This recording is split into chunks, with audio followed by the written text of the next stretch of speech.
معاشر المسلمين وزمرة المؤمنين رحمكم الله، اعلموا أن يومكم هذا يوم عيد الأضحى ويوم السرور ويوم المغفور، يوم أحل الله لكم فيه الطعام وحرم عليكم الصيام.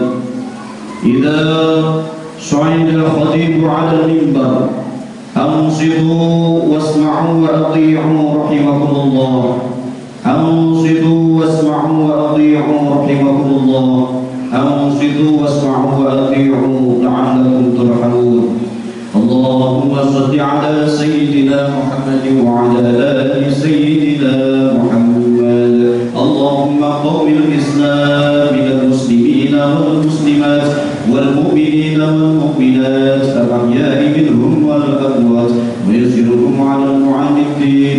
رب اختم لنا منك بالخير ويا خير الناصرين برحمتك يا أرحم الراحمين.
Pada tanggal 10 Dzulhijjah di masing-masing tempat seluruh umat Islam di seluruh dunia telah menegakkan syiar Islam, menegakkan kalimat tauhid, takbir dan tahmid guna mengagungkan Maha Suci Allah Subhanahu wa taala.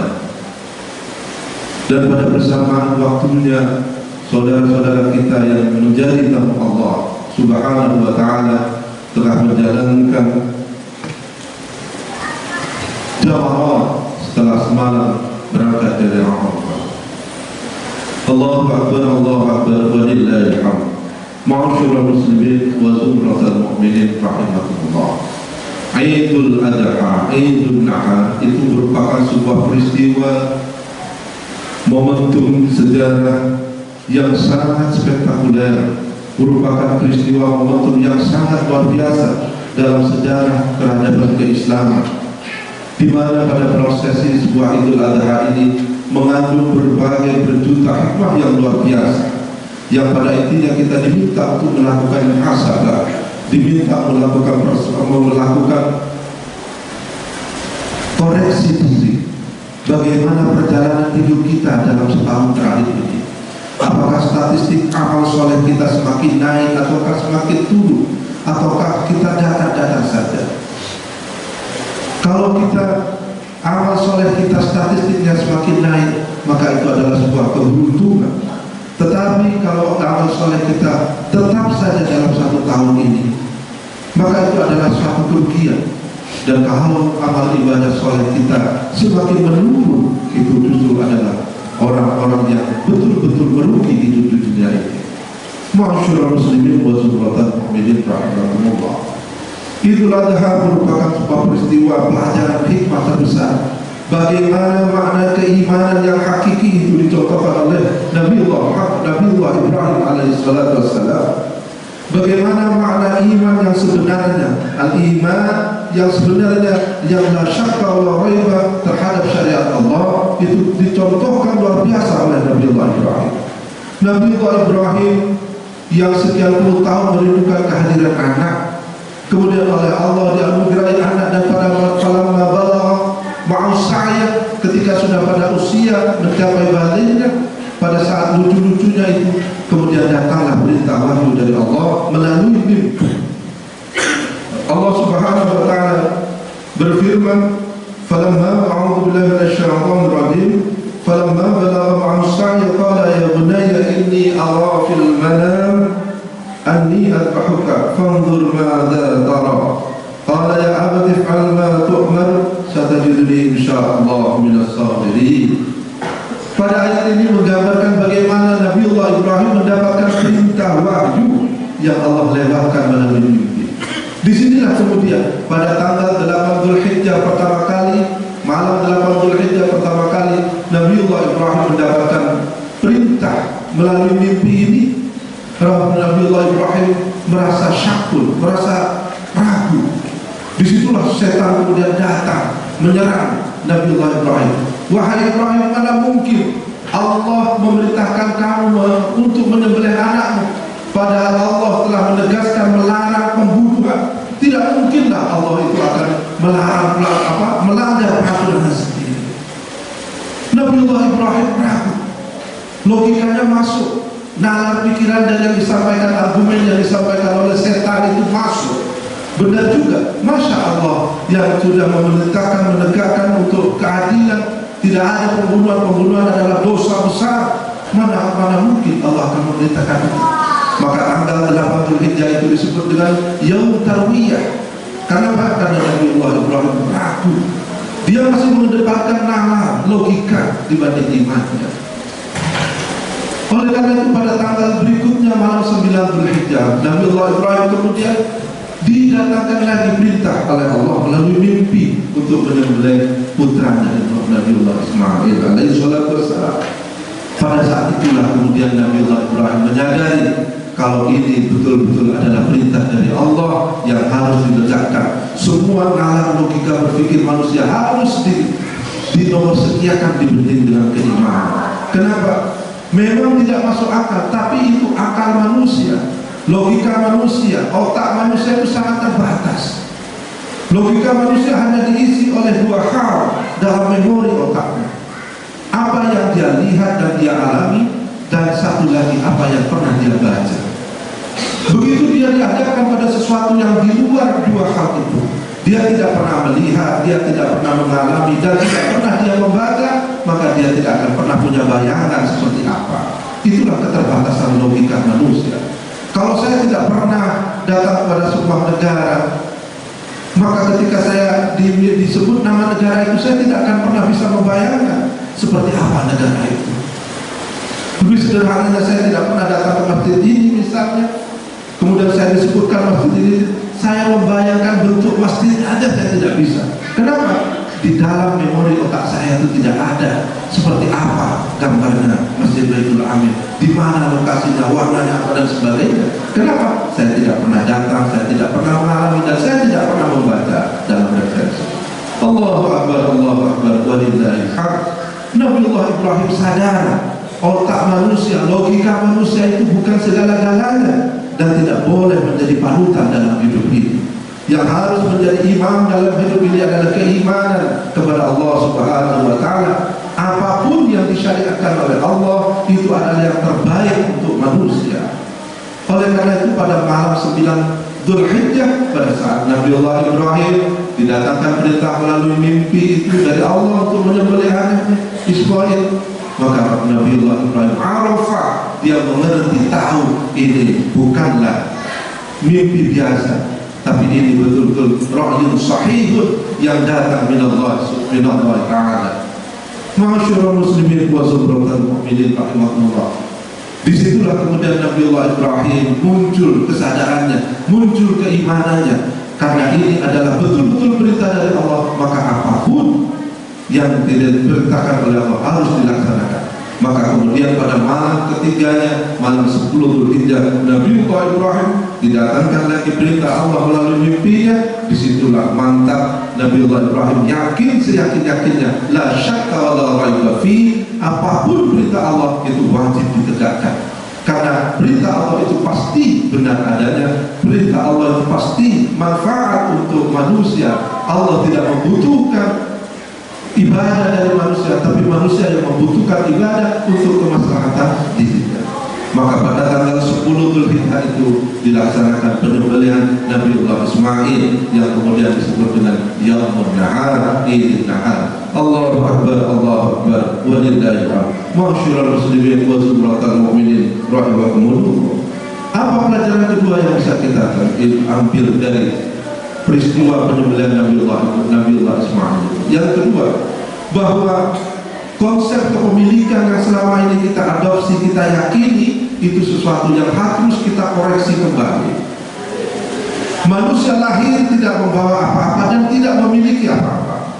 Begitupun manusia ketika akan menghadap kehadiran Allah, manusia tidak memiliki apa-apa dan tidak akan memiliki apa-apa dan tidak akan membawa apa-apa. Kenapa? Karena manusia itu bukan pemilik. Seluruh alam semesta itu adalah miliknya Allah. Pangkat, jabatan, harta kekayaan, bahkan keluarga dan tubuh kita sendiri itu juga bukan milik kita. Karena konsep kapitalisme modern yang kemudian merusak konsep kepemilikan itu dalam artian yang sebenarnya.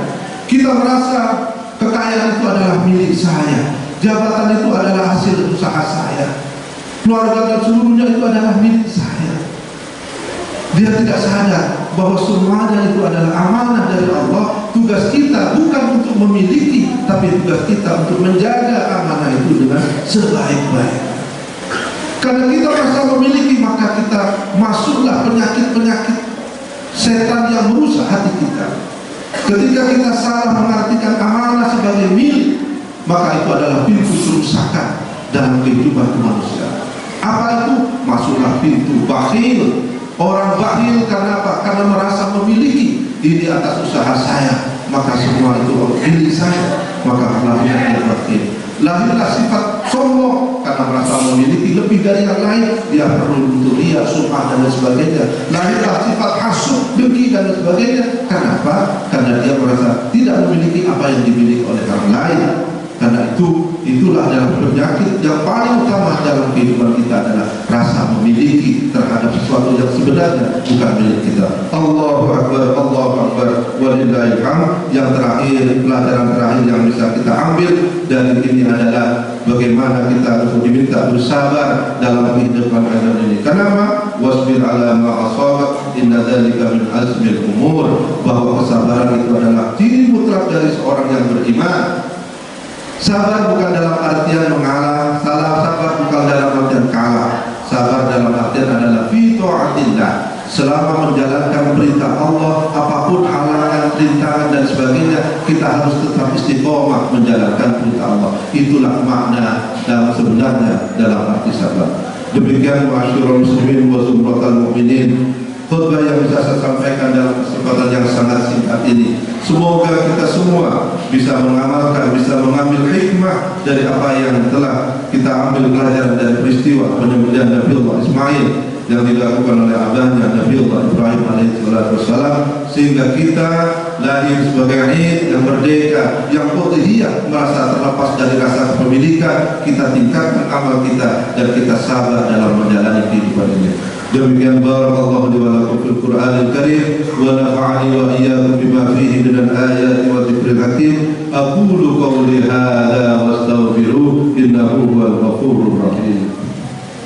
Allahumma shalli wa sallim ala sayyidina Muhammadin wa ala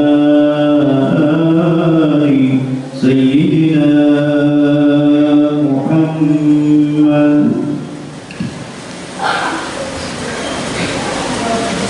Allahu Akbar, Allahu Akbar, Allahu Akbar, Allahu Akbar, Allahu Akbar, Allahu Akbar, Allahu Akbar, walillahil hamd. Wa asyhadu an la ilaha illallah wahdahu la syarika lah wa asyhadu anna sayyidana wa nabiyyana Muhammadan abdullahi wa rasuluh. Allahumma shalli wa sallim wa barik ala sayyidina wa nabiyyina Muhammad وعلى آله وصحبه الميامين والتابعين لهم بإحسان إلى يوم الدين. أما بعد فأوصيكم ونفسي بتقوى الله عز وجل واتقوا الله تعالى في هذا اليوم العظيم واعلموا أن الله أمركم بأمر بدأ بنفسه أمركم بالصلاة والسلام على النبي الكريم فقال إن الله وملائكته يصلون على النبي يا أيها الذين آمنوا صلوا عليه وسلموا تسليما. اللهم صل وسلم وبارك على سيدنا ونبينا محمد وعلى آله وصحبه الطيبين. وارض الله عن الخلفاء الراشدين أبي بكر وعمر وعثمان وعلي وعن سائر الصحابة الصالحين. اللهم اغفر للمسلمين والمسلمات والمؤمنين والمؤمنات الأحياء منهم والأموات إنك سميع قريب مجيب الدعوات. اللهم اجعل عيدنا هذا سعادة وتنعما وبصرة وترحما وزدنا فيه طمأنينة وألفة وهناء ومحبة وأعده علينا بالخير والرحمة واليمن والبركة. اللهم اجعل المودة شميتنا وبذل الخير للناس دعبنا. اللهم عدم السعادة على وطننا وانشر البهجة في بيوتنا واحفظنا في أهلنا وارحامنا وكرمنا بكرمك في الدنيا والآخرة. ربنا آتنا في الدنيا حسنة وفي الآخرة حسنة وقنا عذاب النار وأدخلنا الجنة مع الأبرار يا عزيز يا غفار. عباد الله إن الله يأمركم بالعدل والإحسان وإيتاء ذي القربى وينهى عن الفحشاء والمنكر والبغي يعظكم لعلكم تذكرون ولذكر الله عز وجل أكبر. اللهم السلام عليكم.